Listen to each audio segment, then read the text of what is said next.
출애굽기 1장 1절 보시겠습니다.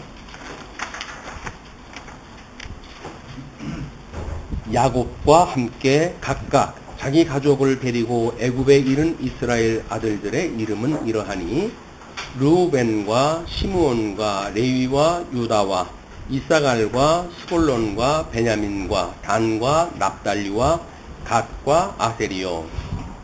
야곱의 허리에서 나온 사람이 모두 70이요 요셉은 애굽에 있었더라. 요셉과 그의 모든 형제와 그 시대의 사람은 다 죽었고 이스라엘 자손은 생육하고 불어나 번성하고 매우 강하여 온 땅에 가득하게 되었더라. 우리 창세기를 맺으면서 애굽에서 입관하였더라라고 하는 이야기를 마감으로 해가지고 출애굽기로 넘어가게 되어집니다. 그래서 우리 그 애굽에서 입간되어졌다고 하는 그 이야기는 단순한 요셉의 생물학적 죽음이라고 하는 그런 그 맥락이 아니라 요셉이 가지고 있던 총리직으로서의 모든 고난에 대한 그 종식을 의미합니다. 그렇게 해야 이제 이스라엘 백성들이 거기서 종으로 살아야 되고 이방을 섬겨야 되고 그래서 그 이방이 계기되어지는 아픔의 비극의 역사가 이제 시작되어지기 때문에 그렇습니다. 그래서 요셉이 우리의 창세기를 끝을 내면서 관뚜껑 닫는 걸로 끝났다. 이제 우리가 이렇게 이야기를 하고 마쳤어요. 근데 그냥 의식적인 그런 그 인생의 마감이 아니라 이스라엘이 그동안 뭐 생육 번성할 수 있는 모든 준비의 과정이 이미 관내 뚜껑을 받듯이 마감이 되어진 겁니다. 우리 인생은 다 그런 것 같아요. 뭐 중요한 요직에 있던 사람이 거기에서 끝나게 되어지게 되면 그분이 가지고 있던 신분 자체가 없어지는 거기 때문에 그래서 정승집 개가 죽으면 사람들이 몰리지만 정승이 정작 죽게 되면 손님이 없다는 거예요. 권세가 마감됐기 때문에 그렇습니다. 정승의 그 삶은 개만도 못한 삶으로 그렇게 이야기가 되어지는 거니까 우리가 세상을 살아가면서 무엇이 가치로운가에 대한 이런 끊임없는 우리들의 말씀에 대한 상고가 없으면 허탈한 걸 가지고 그게 실존인 것처럼 생각이 들어가지고 우리가 허사를 경영하는 일들이 한두 가지가 아닌 것 같아요. 근데 지금 그 요셉의 죽음이 우리 뭐 창세기 50장까지의 우리 그 백성들에 대한 뭐 복을 받고 이런 그 내용으로 해가지고 엄청난 우리 내일을 바라보고 있는 그런 그 모습으로 보이잖아요, 일단은. 근데 유감스럽게도 일단 요셉이 죽음으로 해가지고 마감이 되어진 거예요. 그런데 출애굽기에 우리 뭐 한글 성경에는 없지만은 접속사로 해가지고 1장 1절이 시작이 되어집니다. 그 이야기는 모세 오경이 사실은 한 권의 책인 거예요. 다만 그거를 5등분을 갖다 해가지고 오경이라고 이렇게 이야기를 한 것뿐이지 모세가 기록을 했기 때문에 사실은 저 앞에서부터 신명기 끝까지 써내려 갈 적에는 나름대로 어떤 논리가 있어가지고 써내려 갔을 거예요. 사람들이 그 논리를 찾지를 못하고 우리 지난 시간에도 이야기를 했지만 우리 그 칼빈이라고 하는 신학자는 창세기를 하나로 설명을 하고 나머지 출애굽기, 레위기, 민수기, 신명기를 또 하나의 그 성경으로 묶어가지고 설명이 되어졌다. 이제 우리가 이렇게 확인할 때 했어요. 우리 통섭 성경 개론이 가지고 있는 논리도 마찬가지로 창세기 1장서부터 출애굽기 1장 18절까지 그게 하나님 나라 중심으로 해가지고 내용들이에요.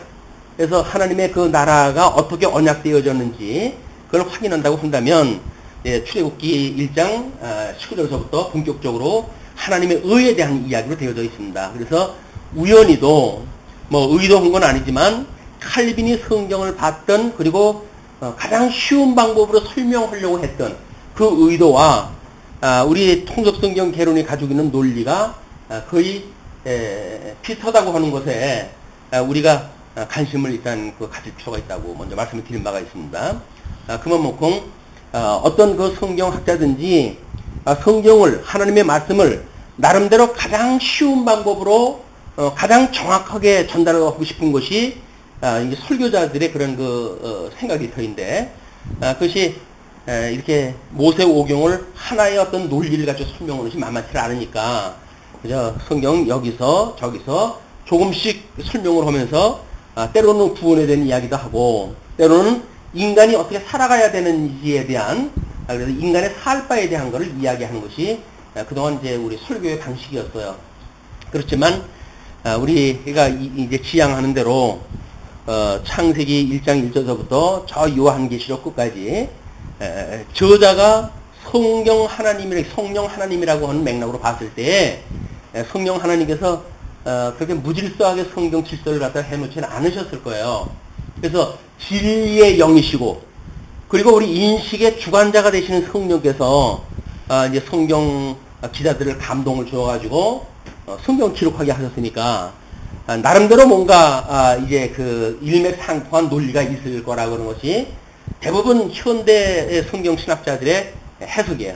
그래서 어떻게 성경을 통전적으로 이해하는가, 그냥 한 권의 책으로 이해하는가가 이 현대 신학자들의 성경 신학자들의 관심이고 그리고 끝없는 그 사람들의 로망이기도 합니다. 근데 사실은 그게 만만하게 보이질 않아요. 네, 가장 아마 우리 박영기 목사님이 그런 이야기를 했는데 죄인의 눈으로 보았을 때 한 권의 책으로 보여놓으라고 그게 고백을 하는 것이 기회쟁쟁하게 기억이 납니다. 죄인의 눈으로 성경을 보는 것 우리가 뭘 한다고 생각하는 순간 다 끝나버려요. 끊임없이 주님이 오라고 하시는 그날까지 그 주님의 손에 붙들린 바 되어져 가지고 그냥 은혜로 우리가 따라가고 그렇게 했을 때 성경을 해석하는 것도 의미가 있고 말씀으로 일용할 양식의 의미가 있는 거지. 이제 이걸 알았으니까 뭘 하리라 라고 하는 순간 용도 폐기예요. 너는 이제 필요 없구나. 많이 컸다. 너 이제 그만둬. 그래서 다른 정말 다른 사람들이 미처 보지 못할 만한 아주 촌스럽고 부족하고 한 사람들을 들어가지고 그 일을 또 하나님께 해 가실 거예요. 왜? 하나님의 영광을 드러내야 되거든요. 인간들 자기 잘났다고 하는 순간 이 하나님의 영광 계시는 끝난 거예요. 우리가 그런 겸허한 마음으로 성경을 살피는 일은 매우 중요하다고 보여집니다. 그래서 지금 요셉이 죽음으로 해가지고 요셉이 누렸던 또 뿐만 아니라 요셉으로 말미암아 가지고 많은 혜택을 가지고 이제 이스라엘 백성들 애굽에 살았던 그 이스라엘 백성들의 모든 영향력이 끝이 났어요. 그런데 역사학자들이 봤을 때 지금 이 출애굽기 1장이 시작되어질 때에 우리 애굽의 왕조와 그리고 애굽에서 입관하였더라라고 했을 때에 이 애굽의 왕조가 달라요. 왕조가 달라는 이야기는 우리 북쪽 이스라엘도 수많은 왕조가 달라지게 만들어지잖아요. 그 이야기는 어떤 정통성을 이어가는 왕조가 아니라 쿠데타가 일어난다든지 그래가지고 시조가 바뀌어지는 거예요. 왕조 그 시작이 달라지는 거예요. 새로운 왕조가 시작되어지는 거니까 그냥 애굽의 자체 내에서도 엄청난 정치적인 변혁이 지금 만들어진 겁니다. 그래서 새로운 왕조가 되어졌다는 이야기는 전에 있던 모든 왕조를 뒤집어 엎은 왕조가 만들어진 거예요. 그러면 새롭게 세워진 왕조라고 한다면 자기네들의 전통성이라든지 앞으로의 어떤 정책을 위해서라도 과거에 있던 모든 것들을 지워버려야 돼. 전부 지워버려야 돼. 이는 결국은 우리 자식을 길러도 부모들의 속을 다 파먹고 그래가지고 빈 껍데기만 남겨놓은 상태로 해가지고 자녀들이 성장하는 거거든요. 그러니까는 결국은 이 새로운 왕조가 시작되어진다고 하는 그 이야기도 자기네들의 그런 새로운 왕조가 왕조이어야 되는 그런 것을 위해서라도 지나간 이런 실적 또는 이렇게 많은 혜택을 받았던 거 다 무시해야 돼. 그리고 자기서부터 시작이 돼야 돼. 이게 이제 우리 교회에서도 세속적 정치에 입각한 이런 그 교회가 되면 꼭 그런 전철을 받게 됩니다. 그래서 이제 목사가 예를 들어 교회를 개척을 했다 해가지고 1세대가 되어졌다고 한다면 다음 세대가 이제 목사님 바뀌어지면서 시작될 거 아니겠어요? 그럼 분명히 기존 뭐 이거 섬기던 사람들하고 그동안 뭐 서름과 압박을 받으면서 살았던 그 성도들이 있을 거예요. 반역의 역사가 시작되어지는 거예요. 가지고 목사가 그거에 무서우니까 할 수만 있으면 자기의 아들로 그 교회를 물려주면 아픔이 없지 않을까라고 하는 얄팍한 생각을 가지고 세습이라고 하는 걸 하거든요. 그렇게 한들, 그렇게 해가지고 교회가 존속된들, 거기는 이미 하나님의 교회가 아닙니다. 인간의 술수와 인간의 그런 장결을 통해가지고 운영되어지는 그냥 교회당이 있을 뿐이지, 거기 생명이 약동하는 그런 그 교회는 이미 없어지는 겁니다. 그래서 만약에 그런 사람들로 구성되어졌다고 한다면 어차피 뒤집어지는 게 낫죠. 어차피 뒤집어지는 게 낫습니다. 그리고 새로운 인물로 해서 새로운 시대를 갖다 열어가면 좋지요. 서로 뭐 신구 세대가 서로 협조가 안 되고 그렇게 하는데 막 그렇게 해가지고 살아가는데 또 모르겠어요. 그 교회가 되면 그냥 지금 이런 왕조, 세속적인 그런 애굽의 왕조가 이런 대변혁이 있었고 거기에 지금 출애굽기 1장 1절의 역사가 시작되어지는 거야. 그냥 그 역사적 배경을 우리가 충분히 그럴 만을 하겠다라는 공감대를 가지고 이제 1장 1절부터 이제 우리가 확인을 해 나가야 되는데 1장 1절부터 언급되어진 거는 애굽에서 이스라엘의 번성에 대한 이야기를 갖다 하는 거 아니에요? 번성하는 이스라엘 자손인데 언약 자손에 대한 이야기죠. 이 언약 자손은 우리가 끊임없이 12지파로부터 시작되어진다고 이야기했어요. 12지파는 야곱의 그런 그 야곱 이스라엘이라고 하는 사람을 하나님께서 우리 야곱이라고 하는 이름을 주었고 야곱이라고 하는 그런 그 이름을 가지고 하나님께서 12지파의 언약자손을 만들어가는 것이 이것이 언약자손 단수라 그랬어요. 예수 그리스도를 얘기하는 일이다. 뭐 천만이라고 이야기를 하는데 그게 결국은 예수 그리스도예요. 그게 어디서 이제 설명이 되어지냐면 야곱과 함께 각각 자기 가족을 데리고 애굽에 이른 이스라엘 아들들의 이름은 이러하니 루벤과 시므온과 레위와 유다와 이사갈과 스불론과 베냐민과 단과 납달리와 각각 아세리요. 야곱의 허리에서 나온 사람이 모두 70이요 요셉은 애굽에 있었더라. 허리에서 나온 거예요. 허리. 생물학적으로는 신장이라고 하는 곳이 남자의 정기가 있고 그로부터 이제 이 자손이 만들어진다고 설명을 하려고 그러죠. 근데 이 허리에 있다는 이야기는 한마디로 속했다는 이야기예요. 이 야곱에게 속해져 있다. 우리 예수 그리스도로 속함을 받는 우리 주님의 몸된 교회 성도들이 예수 그리스도 안에 속해져 있는 거 아니에요. 그 이야기를 하는 거예요. 지금 허리에 있다. 단순한 생물학적 표현이 아니라 여기서는 예수 그리스도의 지체되어진 몸된 교회가 성도가 되어질 그 이야기죠. 그래서 이 언약자손들은 요셉의 허리에 있었던 사람들인데 이런 허리에 있던 사람들이 언약자손이 돼서 주님의 몸된 하나님 나라, 이 하나님 나라의 기초가 되어지는 거죠. 우리 신약교회도 마찬가지로 예수 그리스도가 언약자손으로 해가지고 주님의 몸된 교회의 기초가 되어지고 그다음에 주님의 몸된 교회는 그 기초 위에 세워져 가는 하나님의 나라다. 이렇게 해석이 되어지는 거예요. 구조로. 그렇게 할 때 요셉과 그의 모든 형제와 그 시대의 사람 다 죽었고 그 이야기는 뭡니까? 우리 요셉의 어떤 그 관이 닫힌 입관에 대한 이 문제와 동시에 애굽으로 해가지고는 이제 왕조가 변화가 있었고 그리고 우리 출애굽기 1장 1절에서 시작되어지는 거는 지금 여기서 이야기되어지는 모든 그런 그 시대의 사람들, 시대에 살던 사람들, 언약자손으로 생육하고 번성하고 했을 때 그 원뿌리가 됐던 사람들, 이 사람들은 함께 다 죽었더라 하는 거예요. 어쩔 수 없이 이게 죽어야 우리 하나님께서 여기에서 새싹이 나게 하시고 그 새로운 생명으로 태어나게 하시고 새로운 역사가 시작되어지는 거예요. 그러니까 이런 의미를 가지고 우리가 다음 세대를 보지 않으면 우리는 어떻게든지 내가 가지고 있는 기득권을 이걸 잡으려고 이렇게 노심초사하는 거예요. 어른들이 왜 힘이 듭니까? 새로운 며느리를 보고 새로운 시대가 되어졌는데 왜 이 갈등이 일어날까요? 기득권을 갖다 놓기가 싫은 거예요. 곡간 열쇠 갖다 내놓기 싫은 거예요.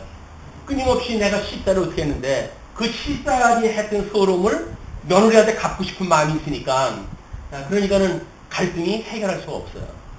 새로운 시대가 시작되어졌다는 이야기는 이미 우리는 입간되어진 거예요. 모든 고난이 끝나야 돼요. 그래야 새로운 시대가 새로운 어떤 그런 걸 가지고 살아갈 수가 있지. 끊임없이 이 기존 세대가 뭔가를 좌지우지하고 싶고 영향력을 피우고 싶고 이렇게 되면 새로운 싹이 살아날 수가 없어요. 이건 어쩔 수 없이 이 시체를 딛고 일어나는 것이 새로운 시대니까 이게 사랑의 수고로 예수 그리스도의 죽으심에 대한 이야기 아닙니까? 그 예수 그리스도의 죽으심이라고 하는 이런 그 고난이 없으면 새로운 생명은 있을 수가 없는 거예요. 우리가 죽음 또는 뭐 세대 교체 이런 것이 어떻게 보면 부정적인 것처럼 생각이 되는데 아닙니다. 예수 그리스도의 죽으심이라고 하는 적극적 사랑의 표현이에요. 그게 그들을 위해서 사랑의 수고를 갖다 해가는 성도들의 마음가짐이란 말이에요. 그게 어떤 실질적으로 기득권을 가지고 하는 세의 싸움이 아니라 끊임없이 사랑의 수고를 가지고 다음 세대를 이렇게 더욱 굳은 생명으로 태어나게 하시는 성장시키기 위한 사랑의 수고가 바로 이런 모습으로 드러나는 겁니다. 근데 세속적인 표현으로 보게 되면 가장 부정적인 걸로 보여요. 그러나 다른 관점으로 보게 되면 이것만큼 생명에 약동되어지는 이런 극적인 이 생명의 반전이 있을 수가 없습니다. 이게 아이러니죠. 우리가 세속적인 눈으로 보는가 아니면 신령한 눈으로 우리 하나님께서 주시는 어떤 감동을 가지고 성령의 감동을 받아가지고 보는가에 따라서 이 사태는 천지 차이가 나는 거예요. 천지 차이가. 할 수만 있으면 우리들한테 하나님께서 지혜를 주셔서 막 이런 부정적일 수밖에 없는 세상 사람들이 보기에는 이빨 빠지는 호랭이라는 뭐 별의별 소리를 다 할 거 아닙니까? 근데도 불구하고 거의 사랑스럽고 그렇게 보일 수 있는 그런 눈이 되어졌으면 좋겠다.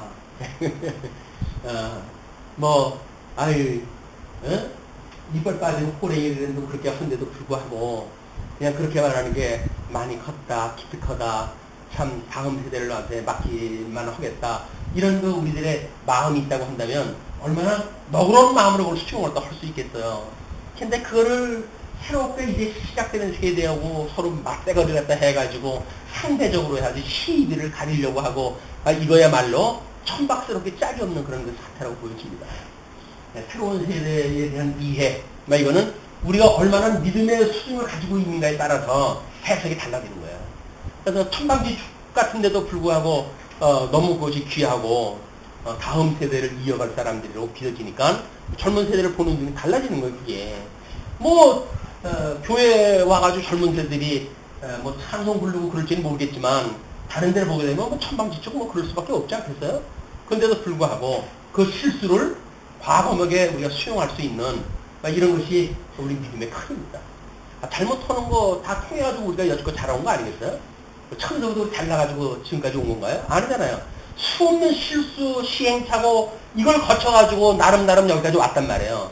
그게 인정되어지는 것이 다음 세대의 실수를 너그럽게 봐주는 일이다. 망하게 오면 어디까지 망하게 올까요? 성령께서 만약 붙들고 있는 교회라고 한다면 그래 될 수가 없어요. 그러니까 마음 놓고 두 손 놓고 그것도 안 되면 관 속에 들어가면 죽어도 돼요. 우리 없다고 해도 교회 안 되는 거 아니라니까요. 근데 우리가 아니면 안 되는 거야. 우리가 아니면. 근데 안 그래요. 우리가 없어도 주님의 몸된 교회는 2000년까지 지금까지 존속되어 왔거든요. 이것이 우리가 새로운 세대를 봐야 될 그런 애정어린 시각이 아니겠는가 이런 생각이 듭니다. 그래서 그 시대에 사람은 다 죽었고 이스라엘 자손은 생육하고 불어나 번성하고 매우 강하여 온 땅에 가득하게 되었더라. 아브라함한테 언약했던 그 언약의 내용이 그대로 성취가 되어진 거죠. 생육하고 번성하라, 땅에 충만하라. 이렇게 했던 대로, 그 아브라함의 후손들이 내려갈 때 70명이 내려갔다고 그러지 않았어요? 뭐 70명인데, 뭐 또 사도행전에 보니까 뭐 숫자가 틀린다는 둥 뭐 이렇게 이야기하는 사람들은 우리 이야기하지 맙시다. 성경이 왜 그랬는지에 대한 거는 생각도 않고, 숫자가 틀리다고 이야기하다 보니까 일부러 가르쳐주지 말자고요. 그냥 그렇게 안 믿다가 가버리게. 얼마나 하나님이 안 믿어지게 되면 성경 구절 가지고 잘못됐다는 둥, 뭐 성경이 오류가 있다는 둥, 이런 쓸데없는 소리가 더 하겠어요. 여기 생명을 만나야지. 생명을 만나지 못하고 숫자나 들여다보고 글자의 어떤 꼬투리나 잡고 하려고 하는 인간들한테는 생명의 말씀 들려줄 이유가 없어요. 우정 안 듣겠다 그러는데, 길을 풀어막고 안 듣겠다 그러는데, 그걸 뭐 이렇다, 사실은 이렇고 이렇다고 해서 설득을 할 이유가 뭐가 있습니까? 가르쳐주지 마세요. 그냥 웃기만 하자고요. 그래요. 궁금해가지고 아주 미쳐 뛰게 그냥. 참 인간도 심리가 이상해요. 그냥 어떻게든지 그냥 호빌라고, 흠을 내려고, 그래가지고 뭔가 자기를 정당화하려고, 하나님이 없다고 하는 자기 말이 옳다고 주장을 하려고, 이 어마어마한 성경 진리를 무너뜨리려고 그렇게 하는 인간들은 뭔 이야기를 또 합니까? 그건 긍휼을 베풀가는 이유도 없는 것 같아요. 정말 진리가 궁금하고 그렇게 해가지고 이렇게 하는 사람들이라고 한다면 아니 뭐 몇 시간이라도 붙들고 우리가 이 진리 복음을 증거해야 되겠죠. 그러나 지가 잘났다고 해가지고 하는 인간들한테는 안 돼요. 왜? 잘났다고 하는 사람들은 자기의 눈으로 자기 귀로 들으려고 그러거든요. 자기가 알고 있는 세계관을 가지고 들으려고 그러거든요. 자기가 죽어야 보이는 세계인데 죽지 않고 들으려고 그러니까 들리나요? 안 되는 거예요. 이 하늘에서 죽지 않고는 천상의 소리를 들을 수가 없습니다. 여기서 살면서 그걸 듣겠다고 하는 사람들한테 들려줄 필요가 없어요. 죽으라는 이야기는 성경은 전부 죽으라는 이야기 아니에요? 입간시켜야 되고 왕조가 바뀌어야 되고 시대가 모든 사람들이 죽고 이런 거 전부 죽으라는 이야기인데 그건 살겠다고 아우성을 치면서 시비를 거는데 뭔 얘기를 다 해주겠어요? 할 필요 없어요. 그래도 뭐 긍휼한 마음이 드시게 되면 스며시 불러가지고 가르쳐 주십시오.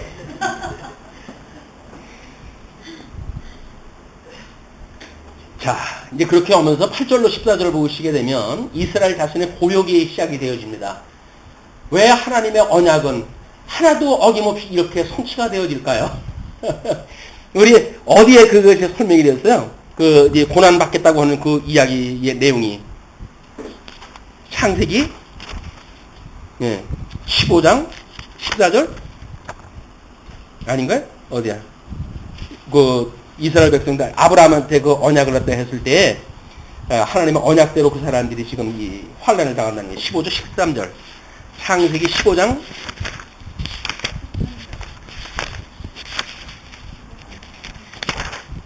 13절 여호와께서 아브라함에게 이르시되 너는 반드시 알라 내 자손이 이방에서 객이 되어 그들을 섬기겠고 그들은 400년 동안 내 자손을 괴롭히리니 괴롭힐 것이 약속이 되어졌는데 왕조가 바뀌어가지고 시작되어지는 것이 이게 새로운 그 왕이 일어나가지고 애굽을 다스리고 그렇게 하더니 이 이스라엘 백성들이 이제 고난을 당하는 일들이 시작되어지는 거예요. 이게 시대가 바뀌면서 하나님의 언약은 생육하고 번성하는 것만 이루어지는 것이 아니라 고난을 받는 것도 그대로 언약이 되어지고 그리고 400년 만에 너희들이 거기서 나오리라 라고 했던 언약도 그대로 이루어져야 돼요. 이미 아브라함에게 했던 그 언약은 이 언약 자손을 이야기했던 모세오경에 이 모세오경에 모든 성취 역사가 있게 되어지고 뿐만 아니라 모든 역사서를 통해 가지고 여기 다 이루어지는 거예요. 그 역사대로 지금 아브라함에게 언약했던 생육번성 그 다음에 땅의 충만 땅 정복 그리고 다스리라고 했던 그 모든 양대 언약은 모든 구약성경을 통해서 다 이루어진다. 그러니까는 그걸 우리가 프랙탈 구조라고 이렇게 이야기를 했잖아요. 성경 전체의 구조는 부분적인 그런 어떤 그런 게 요소고 똑같아요. 그리고 모세오경도 또 그 안에서 우리 아브라함의 언약을 보게 되면 그것이 전체 내용하고 똑같은 거예요. 이게 원리가. 그렇기 때문에 아브라함에게 그 했던 언약은 이스라엘 국가의 지금 고난사, 그다음에 출애굽게 되어질 문제, 그리고 이제 뭐 이 다스리는 통치 언약까지 이루어지니까 제사장 나라로서의 되어질 것까지 이미 다 언약되어진 거다. 언약된 대로 지금 이루어지는 거예요, 이 역사가. 우리 하나님이 지금도 살아계셔서 만사와 만물을 하나님 기뻐하신 뜻을 따라서 언약을 하시고 언약대로 이루어진다고 우리가 믿어진다고 한다면 우리들에게 일어나는 모든 일반사에 대하여 우리가 믿음으로 이걸 바라볼 수 있는 거 아닙니까? 지금 경제가 힘들어지고 그러니까 모두 걱정들이 많잖아요. 그러나 하나님께서 착한 백성들한테 섭리해 가시는 일은 결코 그렇게 아주 못 살 만한 그런 곳으로 인도를 하시지 않는다. 피할 수 있는 곳, 그래서 하나님을 바라보고 꼭 그 구원의 길에 갈 수 있는 것, 그것을 인도하다 해 가신다. 그래서 우리 하나님, 그런 하나님이 나를 사랑하신다고 하는 그런 사랑의 방점을 찍고 그 하나님이 나를 그렇게 사랑하신데 그러면 됐지 뭐. 이런 마음 가지고 우리가 이 세상을 살았으면 얼마나 좋겠어요. 근데 걱정이 돼서 잠도 안 오잖아요. 왜 잠이 안 올까요? 걱정이 되는 거예요, 이게. 근데 성경을 보니까 뜬구름없이 무엇을 먹을까 마실까 걱정하지 말래. 이런 황당무계한 일이 어딨어요. 어떻게 먹고 마실 일을 어떻게 걱정 안 합니까? 근데 만약에 그것이 하나님께서 모든 이런 여건, 이런 시대에 대한 모든 환경, 이런 거를 하나님께서 이렇게 섭리했다 하시는 가운데 지금까지 내가 만약에 살아왔다고 한다면, 그렇게 믿어진다고 한다면 다음 세월 때도 마찬가지죠. 지금까지 내가 잘 나가서 살아온 게 아니잖아요. 하나님께서 여기까지 인도하셨다는 거 아닙니까? 에베네셀에 하나님께서 여기까지 인도하셨다. 그러므로 다음도 그분께서 인도하실 거예요.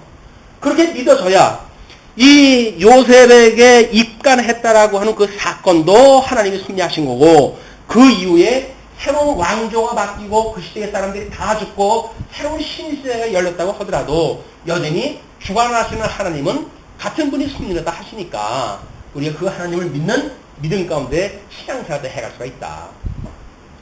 하나님은 바뀌지 않아요. 불변하시는 하나님이에요. 다만 바뀌는 거는 이런 시대의 변화에 따라 가지고 조석으로 변하는 사람들이 바뀌는 거지 하나님은 안 바뀐다. 그런 그 불변의 하나님을 우리가 믿는 것이 성경을 가지고 확인해 가는 거란 말이에요. 정말 하나님은 이렇게 약속대로 이루어가시는구나. 변하지 않으시는 분이로구나. 그분이 나를 사랑하신다는구나. 라고 하는 사랑의 확신을 받고 확인을 받고, 그래서 우리의 주어진 환경 속에서도 끊임없이 그분을 바라보고 살아가는 것. 힘든 일이 있으면 그분에게 손을 내밀고 그분에게 기도를 갖다 하고 그분의 얼굴을 향해서 우리가 어떤 기도를 갖다 하면서 살아가는 것이 믿음의 사람들의 길이지. 그 사람은 보지 않냐고 옆에 사람들 들여다보면서 살아가는 일은 결코 믿음의 삶이 아니다. 이런 것들이 아주 그냥 자연스러운 옛날 얘기 같은 이야기지만 거기에 신학의 깊은 이야기들이 있다. 자, 그런데 이제 요셉을 알지 못하는 새 왕이 일어나 애굽을 다스리더니, 그 이야기는 새로운 왕조가 시작되어졌더니 그런 그 이야기겠죠. 그가 그 백성에게 이르되 이 백성 이스라엘 자손이 우리보다 많고 강하도다. 왕조가 바뀌게 되면 제일 먼저 하는 일이 인구조사예요. 인구조사를 갖다 해가지고 이제 그 분포도를 봐가지고 어떻게 정책을 필 것인가 뭐 이런 것들이 전부 해갈 거 아니겠어요? 이스라엘 백성들 출애굽을 갖다 해가지고 사람 숫자 씌워가지고 60만이라고 하는 숫자가 확인된 것처럼 끊임없이 시대가 바뀌고 하게 되면 그 이야기예요. 그래서 우리는 그 공동위에 목회복을 갖다 할 때 그런 새로운 우리 교회에 대한 인원의 변화라든지 그런 걸 끊임없이 보고를 다 하는 겁니다. 새로운 사회를 맞이했으니까 새로운 해에 새로운 구조를 가지고 어떤 조직을 가지고 어떤 전략을 펴갈 거니까 이것이 우리가 해가는 일이란 말이에요. 그냥 작년에 했으니까 한 대로 그냥 하는 게 아니라 끊임없이 새로운 시대가 열렸다는 이야기예요. 새해가 밝았다. 새해가 밝았다는 이야기는 뭡니까? 새벽경 울렸다고 하는 그런 그 이야기가 아니잖아요. 잘 살아보세요, 잘 살아보세요. 그게 아니잖아요. 새해 복 많이 받는다고 하는 단순한 그 문제가 아니잖아요. 우리 지금 금년 한 해를 인도하셨던 하나님께서 또 새로운 한 해를 섭리하신다고 하는 믿음의 확신이고, 그리고 그 믿음에 대한 우리들의 신앙 고백인 거예요, 이게. 근데 대충 작년에 했던 거에다가 그냥 대충 그거 맞춰 이렇게 하시는 분들은 새로운 시대를 살아가는데 소망이 없는 분들이죠. 지나간 해에 그냥 대충 맞춰가지고 뭐 골치 아프게 또 뭐 그렇게 그냥 했던 대로 해가지고. 뭐 예산? 이거 작년 숫자에 대충 맞춰. 대충에 우리는 익숙해져 있어요. 근데 대충 그런 계획을 세우는 사람들은 대충 믿음이라는 거 들어본지 모르겠습니다. 대충 믿음 가지고 대충 살아가시는 거예요. 그렇지 않다. 좀 더 관심을 가지고 새롭게 어떻게 승리가 딱 하셨는지 관심을 가지고 이게 보는 일이 그래도 신앙생활을 해가는 어떤 변화를 입는 우리들의 마음가짐의 변화라고 보여집니다. 그가 이스라엘 백성 이제 그렇게 세수를 갖다 했더니 우리보다 많고 강하도다. 자, 우리가 그들에게 대하여 지혜롭게 하자. 우리 이 애굽 권세의 새로운 왕조의 지혜로운 그 정책이 뭘까요? 두렵건대 그들이 더 많게 되면 전쟁이 일어날 때에 우리 대적과 합하여 우리와 싸우고 이 땅에서 나갈까 하노라 하고. 지금 뭐 우리 노령화 사회를 맞으면서 서구에서 이민 정책을 썼다든지 이런 것들이 전부 이런 그 문제들이에요. 사람들 숫자는 죽고, 그러니까는 어떻게 사람 숫자를 맞춰가지고 생산 인력을 늘려가지고 우리가 잘 살아갈 것인가 라는 걸로 가지고 이민 정책을 갖다 받아들이고, 뭐 얼마큼 가니까 그 사람들의 숫자가 많아지니까 지금 이 유럽이 긴장하는 거 아닙니까? 그 사람들은 숨풍숨풍 애를 낳는데, 이거 뭐 지금 유럽의 본토배기들은 애기도 안 낳는 거야. 그리고 아주 뭐 그 고도의 그 문화 생활에다 즐기려고 하고, 그렇게 되어지니까는 민주주의라고 하는 건 어차피 이 숫자 싸움인데, 아주 그 위기에 이제 그 의식을 느끼는 것이 현재 유럽의 문제라고 보여집니다. 이민 정책이라든가 그런 것을 적에도 당장 근시안적으로 그걸 보면 어쩔 수가 없어요. 조금 원시적으로 봐가지고 자민족을 가지고 어떻게 우리가 숫자를 늘릴 것인가, 뭐 이런 정책을 다 써야지. 우선 아쉬운데 제 삼국 사람들 데려다 쓰지. 방법은 쉽죠. 근데 쉬운 방법은 그만큼 대가를 치러야 돼요. 감독들을 그들 위에 세우고 그들에게 무거운 짐을 지어 괴롭게 하여, 이것이 소위 지혜롭게 하자 하는 사람들의 정책입니다. 짐을 지어 괴롭게 하여 그들에게 바로를 위하여 국고성 비돔과 라암셋을 건축하게 하니라. 여기서 말하는 바로라고 하는 것은 애굽 전 세대에 대한 그 황제에 대한 대표적인 이름이에요. 그냥 왕조가 바뀌었다고 해도 바로라고 하는 칭호가 바뀌는 게 아닙니다. 그렇게 보시면 될 것 같아요. 그리고 이제 이 국고성 비돔과 라암셋을 건축하게 하니라. 12절 그러나 지금 이제 학대를 받을수록 하나님이 약속되어진 겁니다. 하나님과 생육 번성하고 그 다음에 종이 되어져 가지고 학대를 받고 이렇게 학대를 받는다는 약속이 되어져 있는데, 지금 그 백성들이 더욱 번성을 갖다 해요. 더욱 번성을 갖다 해요. 그리고 퍼져나가고 애굽 사람이 이스라엘 자손으로 말미암아 근심하여 이스라엘 자손에게 이 일을 엄하게 시킵니다.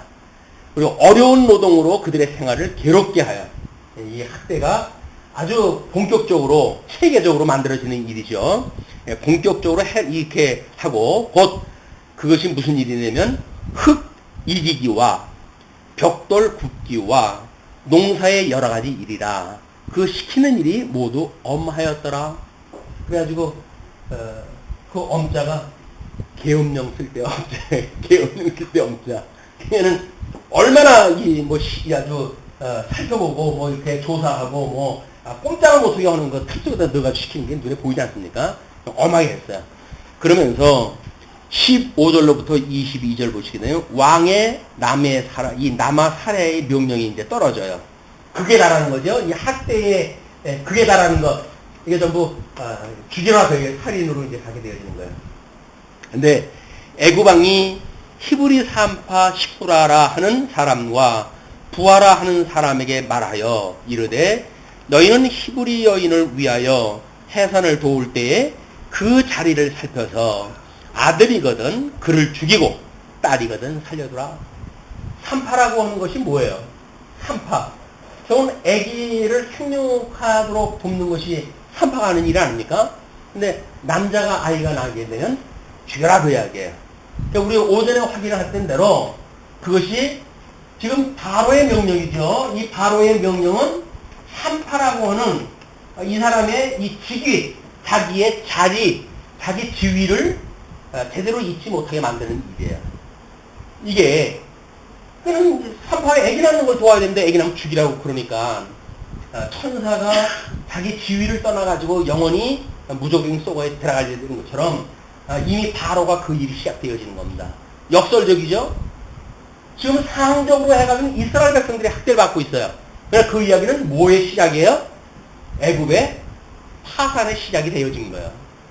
이런 반전의 역사 우리가 봐야 그래도 고생을 할 적에 나한테 못 살게 구는 사람이 있다고 했을 때 그 사람을 위해서 축복 기도를 해줄 마음이 있을 거 아니에요? 여유가 있고.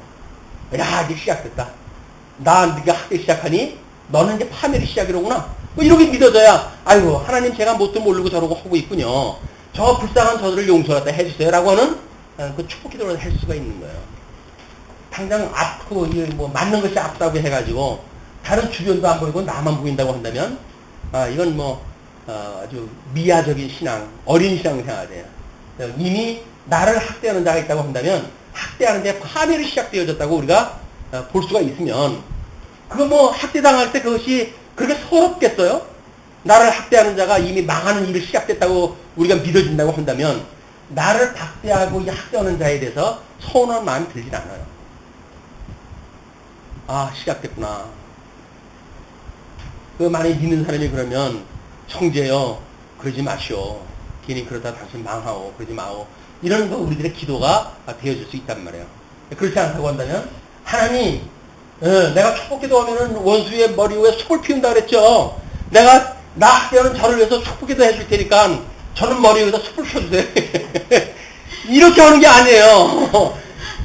그런 게 결과적인 거예요. 이제 우리가 아무리 축복 기도를 해도 택한 백성들을 박혀는 자는 하나님께서 그 머리 위에 숯불을 피운다고 약속이 되어져 있으니까 결과적으로 그렇게 되어지는 거지. 그 결과를 미리 보고 그를 위해서 기도하면 그 머리에 숯불 피우는 거라고 그러더라. 나는 이야기를 들어가지고 나를 학대하니까 하나님 제 머리 위에다 숯불 펴주세요. 해가지고 저를 축복을 갖다 해줄게요. 이런 가림된 축복을 갖다 하면은 하나님께서는 모르실 거예요. 다 아시지. 이거는 우리 속도 들키는 일이고 그러니까 하나님 앞에 그런 일이랑 우리가 삼가하는 일이 지혜로운 일이다. 글쎄, 그렇게 됐으면 얼마나 좋겠어요. 나를 박해하고 그렇게 하는 사람들의 속이 어지간하면 또 지혜 있는 사람들은 그 속에 다 들여다 보이지 않습니까? 저 사람이 지금 무슨 수를 쓰고 있구나. 이렇게 보이신다고 하면 그런 것들이 어려움이 피차 이게 우리 어려움이 시작됐구나 이렇게 보시고 국민이라는 마음을 가지고 우리가 기도라도 하는 일이 필요하다. 그런데 그러나 산파들이 하나님을 두려워하여 애굽왕의 명령을 어기고 남자 아기들을 살린지라 반전의 역사가 시작이 되죠. 이 산파가 바로가 자기의 그 육체적인 그 제국의 감독자 아닙니까? 근데 이 바로의 말을 듣지 않냐고 하나님이 두려워져요. 이게 이제 하나님이 해가시는 역사입니다. 이 산파들이 하나님을 모르는 사람들인데 이렇게 이제 이런 어떤 상황의 변화 이런 것들을 보면서 왜 이런 명령이 떨어지지? 이런 뭐야 이게 왜 이러는 거야? 근데 이런 조짐을 이제 살펴보는 결과 산파들의 입장에서 봤을 때 이스라엘 백성들을 죽이라는 그 이야기는 하나님이 뭔가 이 일을 한다는 이야기가 맞구나 이 생각이 드는 거예요. 그러니까 산파들은 하나님께 감동을 주어가지고 하나님의 두려운 마음을 갖게 하고 그래서 바로의 말을 듣지 않고 누구의 말을 들어요? 하나님의 말을 이 하나님의 기쁘신 뜻을 따라가지고 살아가게 되어진단 말이야. 놀라운 일 아닙니까? 이 산파가 예수님을 믿어가지고 이렇게 되어진 것도 아니잖아요. 하나님 감동을 줘가지고 그렇게 살아가게 하신다니까요. 그냥 우리 믿음 가지고 이렇게 손톱만한 믿음 가지고 자랑할 거 아무것도 없습니다. 하나님께서 하시고자 한다고 한다면 사상 같은 믿음 가지고 있는 사람들 다 쓸어버려요. 그리고 아무것도 아는 사람 불러가지고 쓰신다니까요.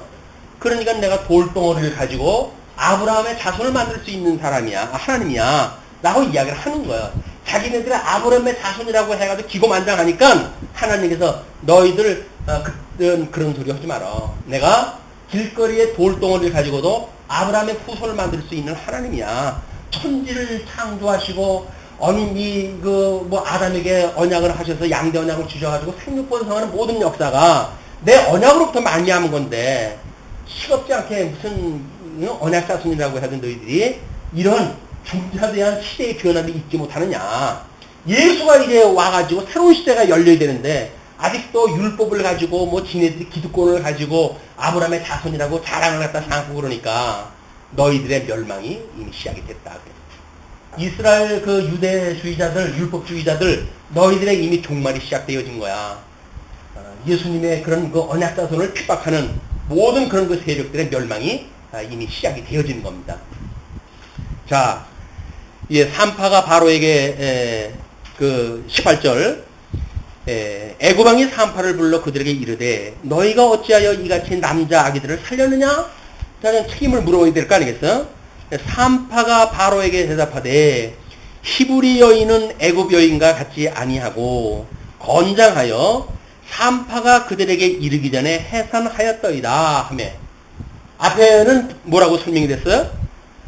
우리 왕의 명령을 어기고 남자 아기들을 살린지라 이렇게 이야기를 했잖아요.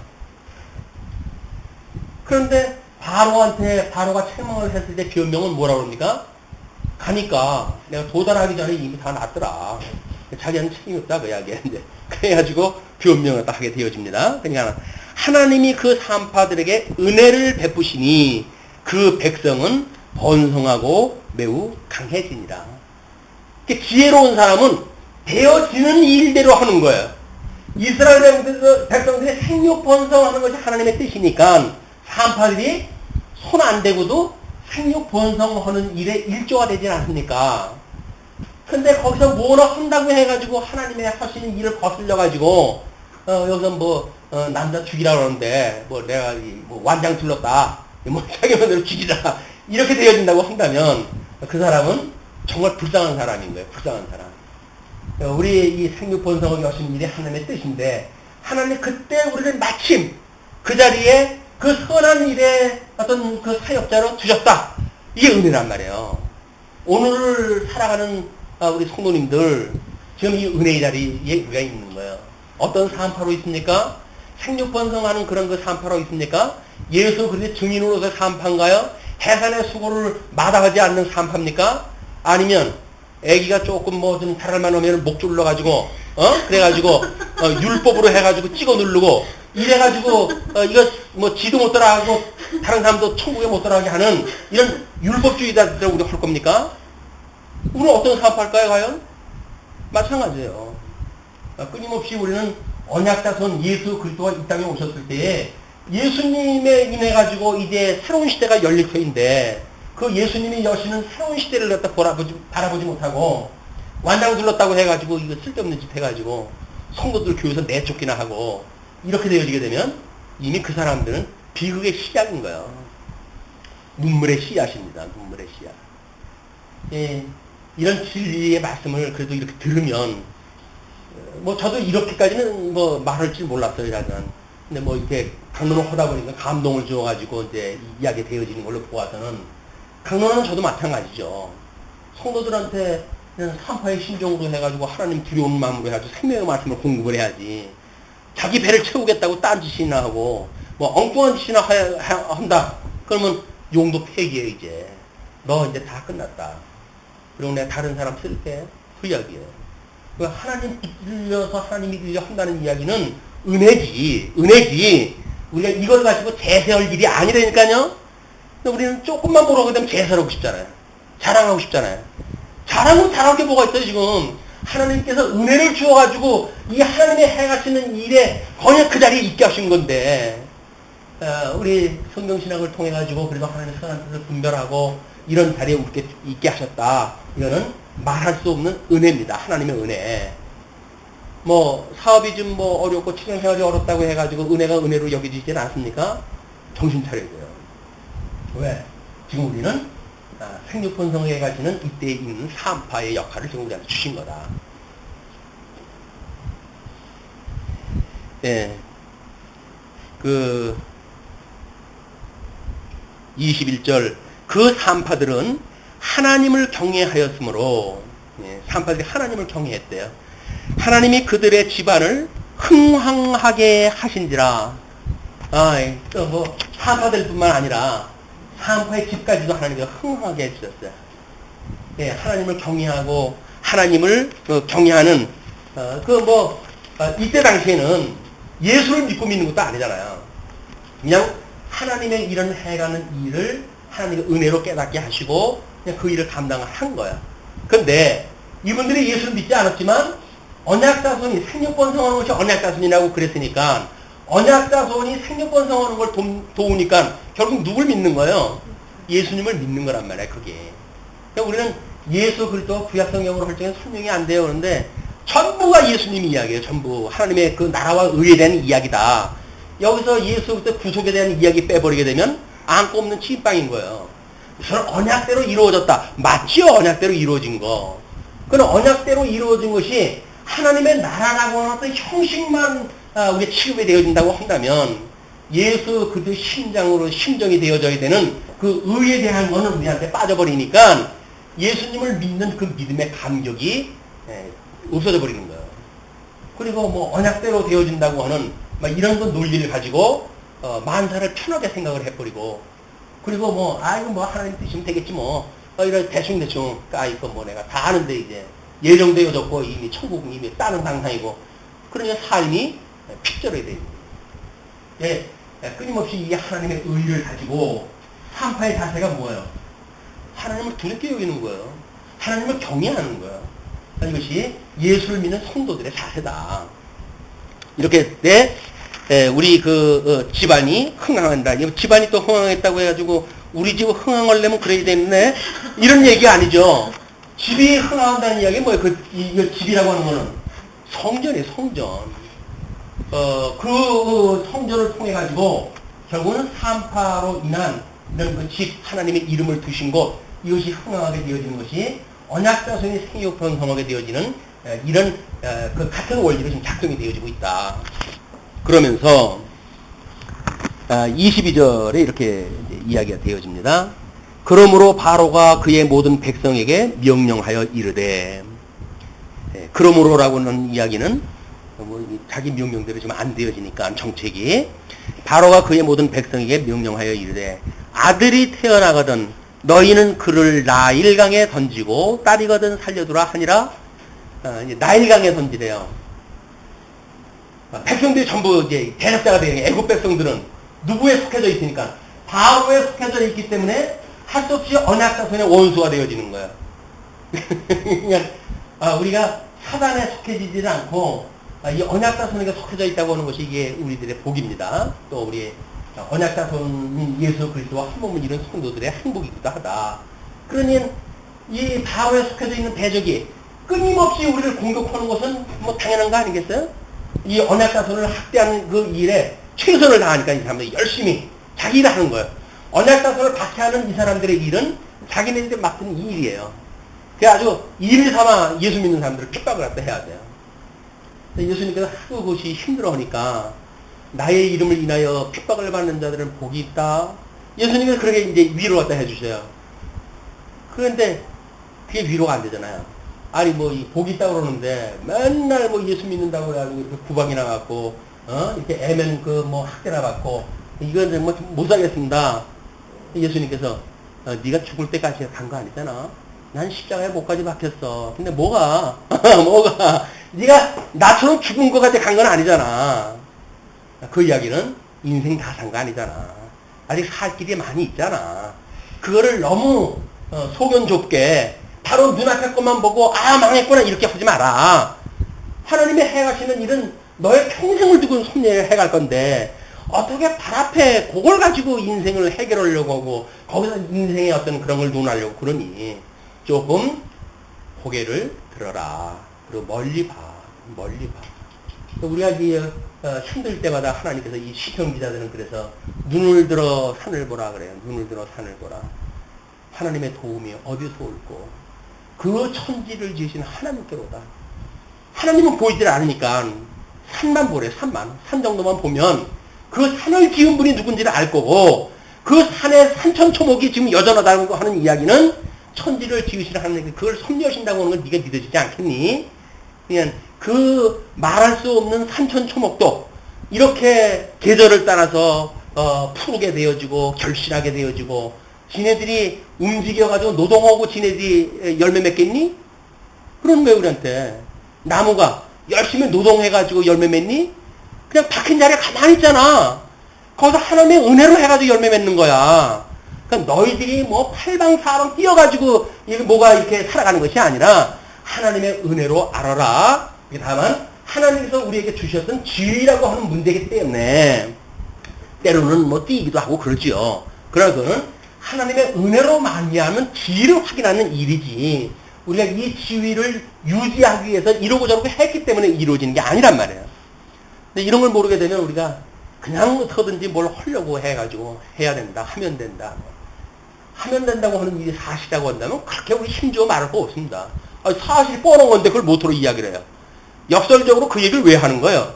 하면 안 되기 때문에 그러는 거예요. 아무리 해도 안 되기 때문에 하면 된다고 자꾸 자기 암시를 하는 거예요.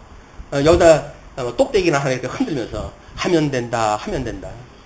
정말 체면이에요, 체면. 이 어둠의 권세들이 우리를 미혹하는 체면의 술수들이다. 마술쟁이들이 하는 것들이 다 그거예요. 뭐 이쪽으로 딱 하면서 시선 끌어놓고 이제 딴짓하고. 그 마귀들이 하는 전략이 똑같다니까요. 우리들한테 이 바로 눈앞에 있는 어떤 그런 뭔가 위험 요소를 갖다 자극을 해요. 그 우리 온 신이 그쪽으로 집중이 돼요. 근데 지는 진짜 뭔지 아십니까?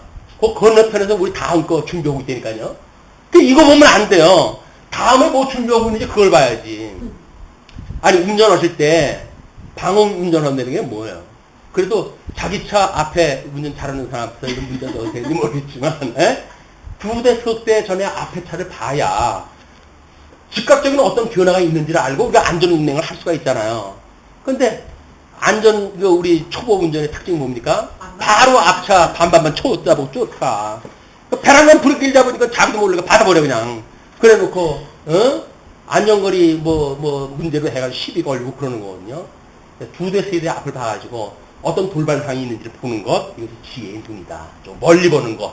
이것이 특별히 젊으신 분들한테는 필요한 덕목이네요. 조금 멀리 봐라. 내 나이 먹고는 상관하잖아.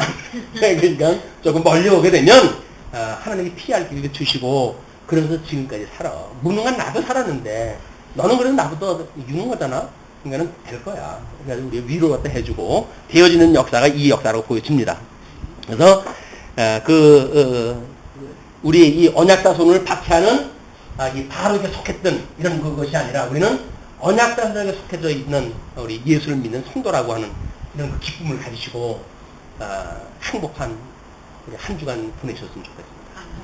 우리 사랑하시는 하나님과 더불어서 평안한 한 주간 보내시기 바랍니다. 기도하시죠. 자비로우신 하나님 아버지, 은혜를 감사합니다. 하나님,